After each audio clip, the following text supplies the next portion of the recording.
नमस्कार साथियों, एक बार फिर से स्वागत है आपके अपने YouTube चैनल राज स्टडी पॉइंट में। यदि आप हमारे चैनल पर पहली बार वीडियो देख रहे हैं तो चैनल को सब्सक्राइब करना, बेल आइकन को ऑन करना, जिससे कि आने वाली हर एक नई वीडियो की नोटिफिकेशन आपको सबसे पहले मिले। तो आज हम भारतीय संविधान से संबंधित कुछ इंपॉर्टेंट क्वेश्चनों को सॉल्व करने वाले हैं। तो आज का पहला क्वेश्चन है, संविधान सभा द्वारा अंतिम रूप से पारित संविधानों कुल कितनी अनुसूची थी? ऑप्शन ए 11, 12, 8 या 6। तो इस प्रश्न का जो राइट आंसर है वह ऑप्शन नंबर सी है, यानी कि 8। यानी भारतीय संविधान सभा द्वारा अंतिम रूप से पारित संविधान में जो हुआ था तो उस समय 8 अनुसूची थी। अगर वर्तमान में बात करें तो वर्तमान में 12 हैं। ठीक, अगला प्रश्न है,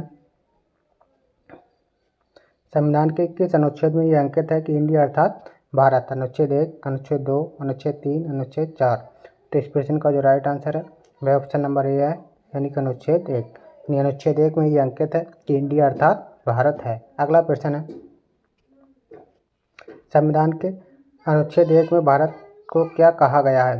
परिसंघ, महासंघ, परिसंघ प्रबल एकात्मक आधार के साथ राज्यों के संघ। तो इस प्रश्न का जो राइट आंसर है वह ऑप्शन नंबर डी है, यानी कि राज्यों का संघ। यानी भारतीय संविधान के अनुच्छेद 1 में भारत को राज्यों का संघ बताया गया है। अगला प्रश्न है, भारतीय संविधान के किस अनुच्छेदों में नागरिकता संबंधी प्रावधान है? 1 से 4, 5 से 6, 12 से 35 या 36 से 51। तो इस प्रश्न का जो राइट आंसर है वह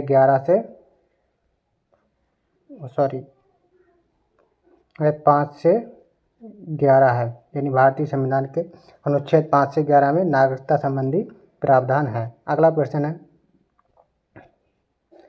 निम्न में से किन अनुच्छेदों द्वारा भारतीय संविधान नागरिकों को मूल अधिकार प्रदान करता है? अनुच्छेद 1 से 4, 5 से 11, 12 से 35, 36 से 51।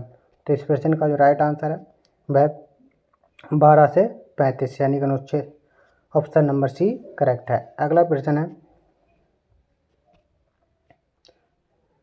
नौकरियों तथा शैक्षिक संस्थानों में समाज के कमजोर वर्ग के लिए आरक्षण उपलब्ध कराने के लिए केंद्र सरकार के संविधान का कौन सा अनुच्छेद अधिकार प्रदान करता है? अनुच्छेद 14, 15, 16 या 17। तो इस प्रश्न का जो राइट आंसर है वह ऑप्शन नंबर सी है, यानी कि अनुच्छेद 16। यानी भारतीय संविधान का अनुच्छेद 16 केंद्र सरकार को यह अधिकार प्रदान करता है कि वह कमजोर वर्ग के लिए आरक्षण का अलग से प्रावधान करे। अगला प्रश्न है, संविधान का कौन सा अनुच्छेद अस्पृश्यता के अंत यानी उन्मूलन का अंत करता है? अनुच्छेद 17, 18, 19, 20। तो इस प्रश्न का जो राइट आंसर है वह ऑप्शन नंबर ए है, यानी कि 17। अनुच्छेद 17 अस्पृश्यता का अंत करता है। अगला प्रश्न है,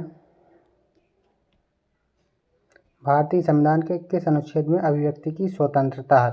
अनुच्छेद 20, 25, 31 या 29। तो इस प्रश्न का जो राइट आंसर है वह ऑप्शन नंबर डी है, यानी कि अनुच्छेद 19। यानी अनुच्छेद 19 भारतीय संविधान का अभिव्यक्ति की स्वतंत्रता प्रदान करता है। अगला प्रश्न है,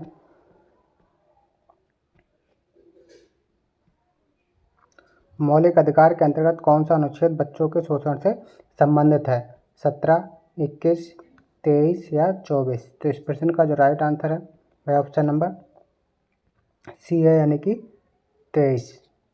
तो अगला प्रश्न है, भारतीय संविधान के किस अनुच्छेद में अल्पसंख्यकों के हितों के संरक्षण की व्यवस्था है? अनुच्छेद 28, 29, 24 या 19। तो इस प्रश्न का जो राइट आंसर है वह ऑप्शन नंबर बी है, यानी कि अनुच्छेद 29। यानी भारतीय संविधान का अनुच्छेद 29 अल्पसंख्यकों के संरक्षण की रक्षा करता है। अगला प्रश्न है, कौन से अनुच्छेद के अंतर्गत भारत का सर्वोच्च न्यायालय नागरिकों के मौलिक अधिकारों की रक्षा करता है? 74, 54, 32 या 58। तो इस प्रश्न का जो राइट आंसर है वह ऑप्शन नंबर सी है, यानी कि 32। यानी भारत का जो सर्वोच्च न्यायालय है अनुच्छेद 32 के तहत मौलिक अधिकारों की रक्षा करता है। अगला प्रश्न है, भारतीय संविधान के किन अनुच्छेदों में राज्य के नीति निर्देशकों का उल्लेख है?